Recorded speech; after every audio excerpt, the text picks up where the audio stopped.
We are looking on the Vienna Settlement. Vienna was the capital city of Austria. The Allied powers, after defeating Napoleon, they had to meet in Vienna so that they could redraw the map of Europe, which had been disturbed by Napoleon.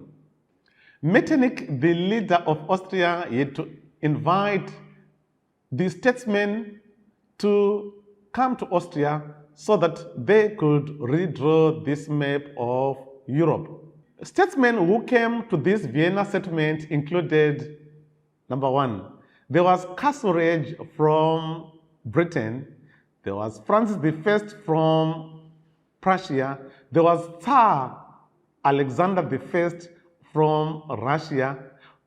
France was also represented. She was represented by Talleyrand. These leaders, when they met here on the Vienna settlement, they came up with so many deliberations. Let's look on the first deliberation that was deliberated on the Vienna settlement. Number one, creation of buffer or barrier zones. Belgium and Holland were united to create a buffer zone. Poland was taken, she was given to Russia and Prussia. Austria took 39 German states. Austria also took Lombardy and Venetia. She took Parma, Modena, and Tuscany.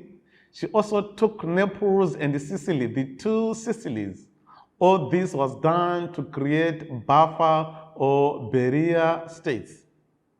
The creation of buffer or barrier states, it was a success to a greater extent. This was because the great powers were disturbed by the events that had transpired in France from 1789 to the time of Napoleon, 1814, 1815. However, it was not a success in the sense that the Allied powers yet to sacrifice small states at their own advantage. Small states such as Belgium, Holland, Poland, areas in Italy, they were sacrificed at the expense of the big powers. Number two, balance of power. The Allied powers created the so-called the balance of power.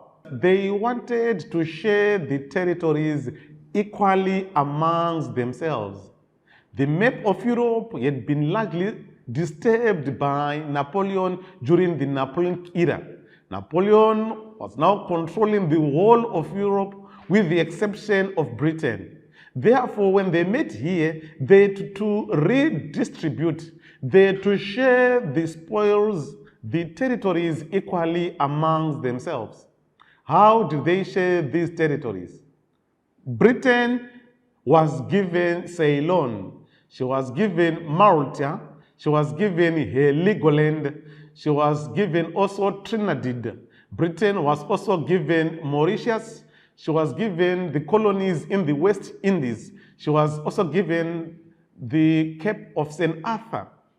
Russia was given Finland, Russia was given 3/4 of Poland.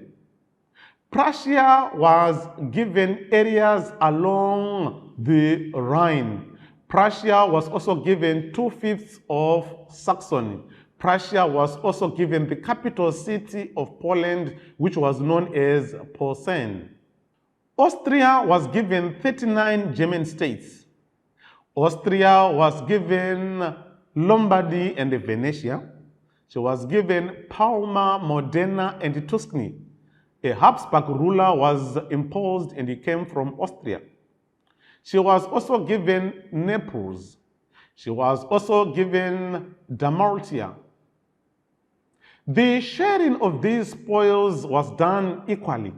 The Allied powers, they shared these spoils or territories based on the map of 1804-1805. During this time, Napoleon was not as dominant as he was. So they had to say that the areas that a big power possessed before 1805, it was the areas that big power was supposed to repossess. Number 3, restoration of legitimate rulers. These were the rulers who were forcibly removed by Napoleon during the Napoleonic era. In Spain, Ferdinand VII was removed by Napoleon and he was replaced by the brother of Napoleon. On the Vienna Settlement, he was restored to his throne. There was also Louis XVIII. Louis XVI was killed by the revolutionaries during the course of the French Revolution. So here the Allied powers or the statesmen at the Vienna Settlement, they had to replace him by another monarchy in the name of Louis XVIII. They also had to restore the Habsburg rulers in Parma, Modena, and Tuscany. The Habsburg rulers were from Austria. The king of Sardinia or Piedmont, he was also restored to his throne. Let's move on and talk about the last issue, the ignorance of nationalism and liberalism.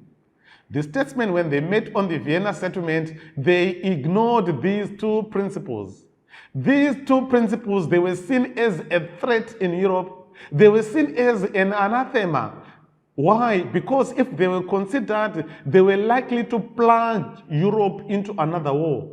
According to D. Thompson, he states that the statesmen, by ignoring these two principles, they managed to create a reasonable and statesman-like settlement. In fact, according to Thompson, the Vienna Settlement was a success. Why? It was because of ignoring these two principles. These two principles were ignored when they united Belgium and Holland, when Poland was given to Prussia and Russia, when Finland was given to Russia, when Italian states were given to Austria. The Vienna Settlement had elements of reaction, elements of compromise, elements of conservatism, elements of selfishness, elements of greed. These elements were contained in the deliberations that occurred on the Vienna Settlement. In our next lesson, we are going to talk about the restored Bourbons in France, 1815 to 1830.